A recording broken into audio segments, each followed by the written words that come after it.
ಇವತ್ತಿನ ಡಿಶ್ ನೀರು ದೋಸೆ ಮತ್ತು ಮಶ್ರೂಮ್ ಕರಿ. ಅಟ್ಲೀಸ್ಟ್ 8 ಗಂಟೆ ಟೈಮ್ ಆದರೂ 1 ಕಪ್ ಅಕ್ಕಿನ ನೆನೆಸ್ಕೋಬೇಕು.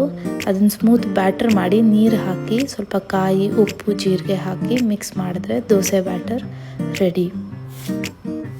ಮಶ್ರೂಮ್ನ ಚೆನ್ನಾಗಿ ಕ್ಲೀನ್ ಮಾಡಿಕೊಂಡು ಈ ಥರ ಕಟ್ ಮಾಡ್ಕೋಬೇಕು. ಮಶ್ರೂಮ್ ಸೈಜಸ್ ಇಷ್ಟಿರಬೇಕು. ಸ್ವಲ್ಪ ಬೆಳ್ಳುಳ್ಳಿ ಮತ್ತು ಶುಂಠಿನ ಈ ಥರ ಕುಟ್ಕೋಬೇಕು. ತುಂಬ ಸ್ಮೂತಾಗಲ್ಲ, ಸ್ವಲ್ಪ ತರಿಯಾಗಿ ಕುಟ್ಕೋಬೇಕು. ಮಶ್ರೂಮ್ಗೆ 2 ಕಪ್ ಮೊಸರು, ಖಾರದ ಪುಡಿ, ಜೀರಿಗೆ ಪುಡಿ, ಗರಂ ಮಸಾಲೆ, ಅರಿಶಿನ, ಉಪ್ಪು, ಕಸ್ತೂರಿ ಮೆಥಿ, ಆಮೇಲೆ ಕುಟ್ಟಿರೋ ಶುಂಠಿ ಬೆಳ್ಳುಳ್ಳಿ ಪೇಸ್ಟ್ ಹಾಕಿ ಚೆನ್ನಾಗಿ ಮಿಕ್ಸ್ ಮಾಡ್ಕೋಬೇಕು. ಆಮೇಲಿಂದ ಒಂದು 15 ನಿಮಿಷ ಸೈಡ್ಗಿಡಿ. ಒಂದು ಕಡಾಯಿಗೆ ಎಣ್ಣೆ, ಪಾತೆಲೆ, ಆಮೇಲಿಂದ ಚಕ್ಕೆ ಲವಂಗ ಹಾಕಿ ಈರುಳ್ಳಿ ಹಾಕಿ ಹಸಿಮೆಣ್ಸಿಕಾಯಿ ಹಾಕಿ ಚೆನ್ನಾಗಿ ಮಿಕ್ಸ್ ಮಾಡ್ಕೋಬೇಕು.